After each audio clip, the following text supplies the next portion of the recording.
This is TWiT. Alrighty, we are back from the break, and that means it's time for our guest joining us from CNET. It's Andrew Lanxon. Welcome to the show, Andrew. Hey, thank you for having me.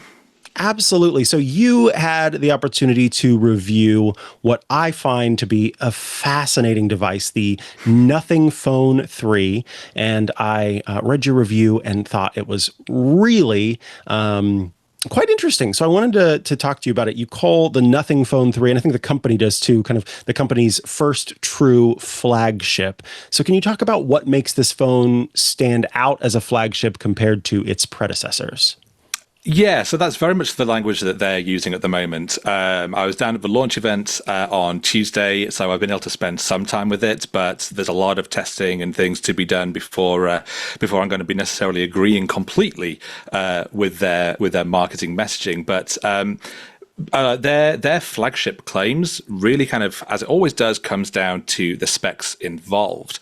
On Nothing's previous phones, like the Phone 3A that it launched back in March, it's going for lower end processors, lower end camera units, all in the name of kind of finding that balance between performance and price. And so while previous phones were maybe between $300 and $400, this one is starting at $799. Now that's obviously a lot more money, but it is packing some extra power under the hood, let's say, with the Snapdragon 8S Gen 4 chip, better camera units, so it says, and even some like interesting tech with using a new battery tech, silicon carbon battery, which it claims will hopefully just give it a little bit more power and longevity. Interesting. So one of the things that I think sets Nothing apart is its design language across the whole system. I would love if we could start by talking about the Glyph Matrix, this dot matrix display. How does it kind of evolve Nothing's quirky design language, and what kind of information or interactions can users expect from it? Sure, yeah. So Nothing's previous phones, they've all had this sort of light up interface, these like scattering of LEDs on the back that the company's called the Glyph. And previously they've basically been a little bit functionally useless. They just sort of flash if a notification comes in, but otherwise there's not a whole lot of meaning there.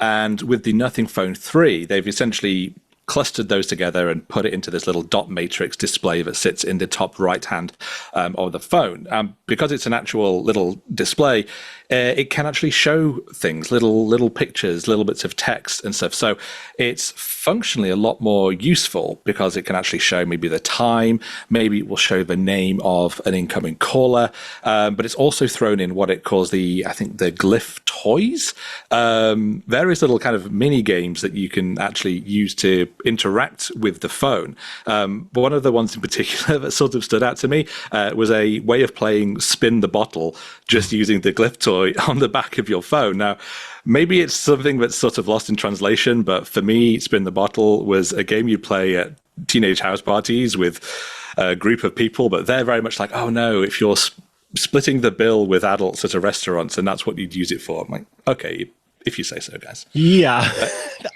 That's interesting. I mean, yeah, I kind of want to talk about that in general.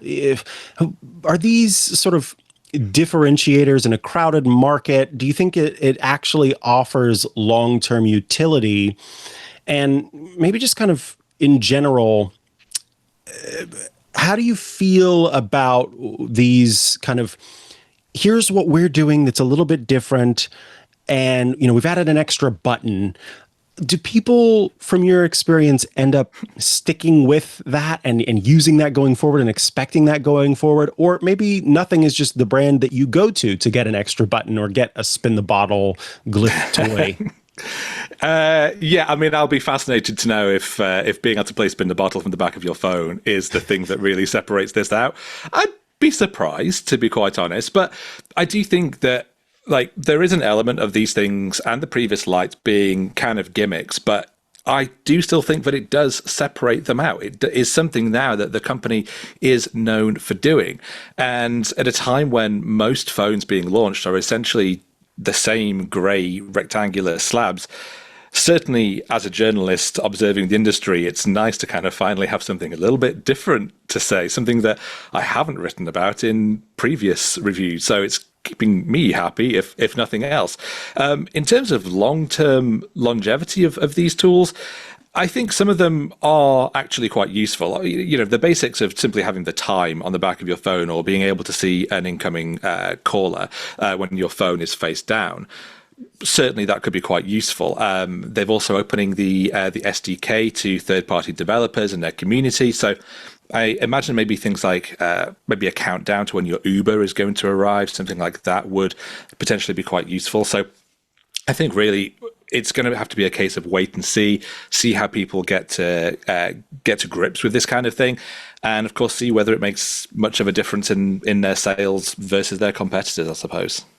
Absolutely. Now, one of the features of the phone is a triple 50 megapixel camera setup. That's interesting. And of course, improvements in image processing, which I think for many a modern smartphone is the differentiator, in many cases, more so than the hardware, but how the images are processed. How do these changes stack up against the flagship competition from Apple, Samsung, Google, and how does it stack up against what nothing has offered up to this point?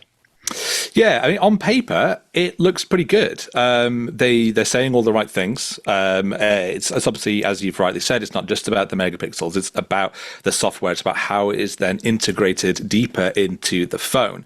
And so they have said a lot about how they've improved their ISPs. They've also talked about using large image sensors and wider apertures so it can gather a lot more light than its predecessors. Now, that's great because those are things that make tangible difference to the photos that you take. It makes a big difference to the quality of your night mode photos, and that's absolutely something that people are going to be looking for. How it actually stacks up against the iPhone 16 Pro, the S25 Ultra, I'll be honest, I'm very excited to find out, and I cannot wait to put it side by side against those. It's too early for me to be able to have done that just yet, but I have hopes that it will do well. I would be surprised if we've got a new phone camera champion on our hands.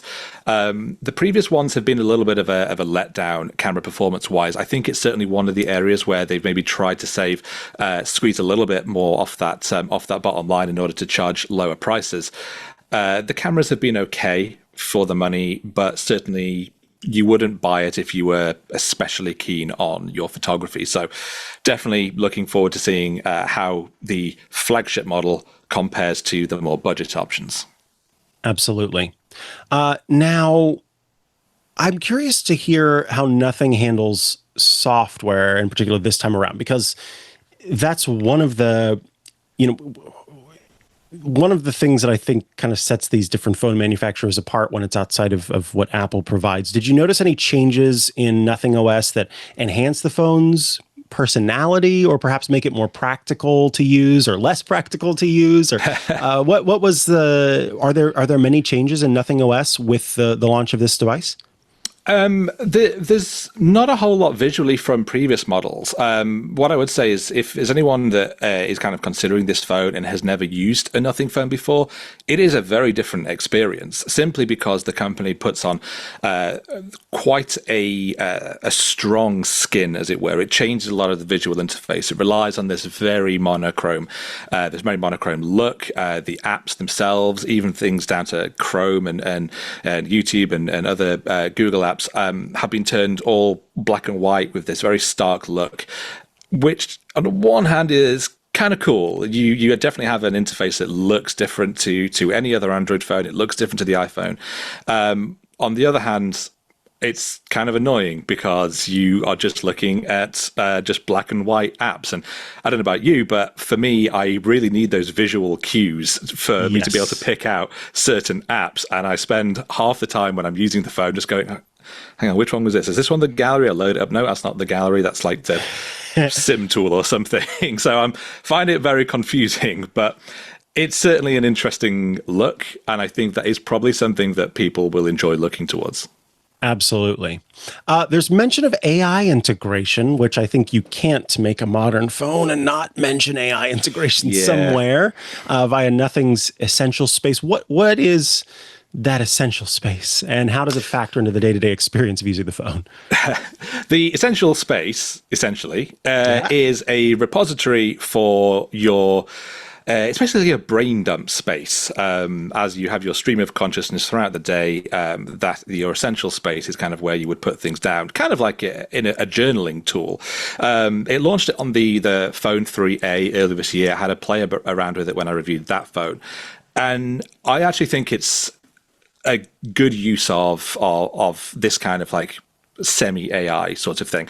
There's a hardware button on the phone, and as you press that in, you can record a voice note. That voice note then gets saved to your essential space, along with maybe a screenshot. So let's say you're browsing the web, you found something you want to buy. You can kind of take the screenshot and record a little voice note with it. Or you could take meeting notes, or you could take a photo of something, and it will save it in that essential space, and then try and give you a summary of that later on. So it's sort of AI light in that it's the AI is there kind of picking out some of the key features. It is baking AI a little bit more deeper this time, and there's I think it's called the essential recording, that's basically does voice transcript and will try and pull out the key points of, let's say, a meeting that you're recording, in order to kind of give you firstly reminders of that, but also like actionable elements, if that's maybe kind of booking a meeting or buying something, or anything like that. So it's kind of interesting to see how it's doing this. As a busy journalist, having a very easy access voice notes tool that will summarize things, give me the reminder later on, I'm kind of into that. Yeah, I mean, I gotta agree. I think that's kind of a cool feature. I'd like to have that on my phone. Now, with the final question for you here, with a price point starting at $799, with that Snapdragon 8S Gen 4 chip, which is a mouthful, and a promised 7 years of security updates, do you think that this Nothing Phone 3 hits the right balance of premium features, uniqueness, and value? I mean, that is the question. I think they have priced it very cleverly. It's actually at the same price as I believe the base Pixel 9. So it undercuts the Pixel 9 Pro. It undercuts the iPhone 16 Pro. But not by a huge amount. So it definitely will still feel premium. There will be that that feeling that you are buying a more premium product simply because of that price point. I am expecting it to have good performance, certainly a lot better than its predecessors. Whether it is competing with the incredible benchmark scores of the S25 Ultra or the OnePlus 13, we'll have to wait and see. But it should do pretty well on paper. And for me, I think it's really going to come down to the camera performance as well. Cameras are pretty much the main way that many of the top phones are differentiating themselves. And if OnePlus, if nothing, genuinely wants to call this a flagship, it needs to be competing with imaging at a flagship level. And here's hoping it will. Here's hoping. Well, I want to thank you so much for taking some time to join us today to talk about your review of the Nothing Phone 3. Really appreciate it. Of course, folks can head over to cnet.com to check out the work that you're doing. Where else could they go if they want to keep up to date with the stuff you're publishing? You could find me on Instagram with @BatteryHQ. That's where most of my stuff goes. Otherwise, it's all on CNET.com. Awesome. Thank you so much for taking the time today. We appreciate it. Thank you.